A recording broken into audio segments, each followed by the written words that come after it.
ৰাতিপুৱা দুই বান্ধৱীয়ে হাতত ধৰা-ধৰিকৈ গৈছে স্কুললৈ আৰু আপোনালোককো দেখাই দিছোঁ। আৰু ইফালে আমাৰ দেহাই পাচলিত পানী দিয়া কোপটো দেখিছেনে? সৌসিদিনা জন্ম হোৱা ছোৱালীজনীয়ে মোক আজি সহায় কৰি দিব পাৰিছে কামত। যি কি নহওক, ছোৱালী মানুহ যিহেতু অনুশীলন কৰিবই। আৰু ইফালে 10টা বাজিলে মোৰ ভাত খাব হৈ গ'ল সময়। আৰু ইফালে ৰ'দলৈ উলিয়াই আনিলোঁ ভাতকেইটা। আছিলে আজি মাটি দালি, মানে মাটি দালি আজিৰ মাটি দালি নহয় দেই, কালি ৰাতিৰ মাটি দালি। কোনে কোনে ঠাণ্ডা মাটি দালি খাই ভাল পায় মোক জনাবচোন দেই। আৰু আছিলে মাছ, ভাতকেইটা বাৰু গৰম, অকণমান আনিছোঁ নেমু।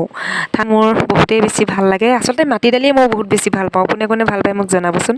আৰু ইফালে আমাৰ দেহা ভাত খাবলৈ আৰম্ভ কৰোঁতে লাগিলে ঠেহটো, মানে তাই অকলে নিজেই খাব লাগে। আৰু এইফালে ছাতিটো কালি আনি দিছে দেই, কেনেকুৱা লাগিছে জনাব। আৰু ভাত পানী খাই বৈ আজৰি হৈ দিনটোলৈ বুলি আজৰি হৈ বহিলোঁ আৰু কামত, মানে অকণমানিকৈ কোম্পানীৰ কাম এটা কৰি আছোঁ। চাওকচোন মোৰ কামটোতো তাই ইমান ধুনীয়াকৈ সহায় কৰি দিছে বাৰু যি কি নহওক, আপোনালোকে মোৰ মিনি ব্লগটো চাই কেনেকুৱা পালে জনাবচোন দেই। লাইক, কমেণ্ট, শ্বেয়াৰ, ছাবস্ক্ৰাইব চব কৰি দিব। Bye bye.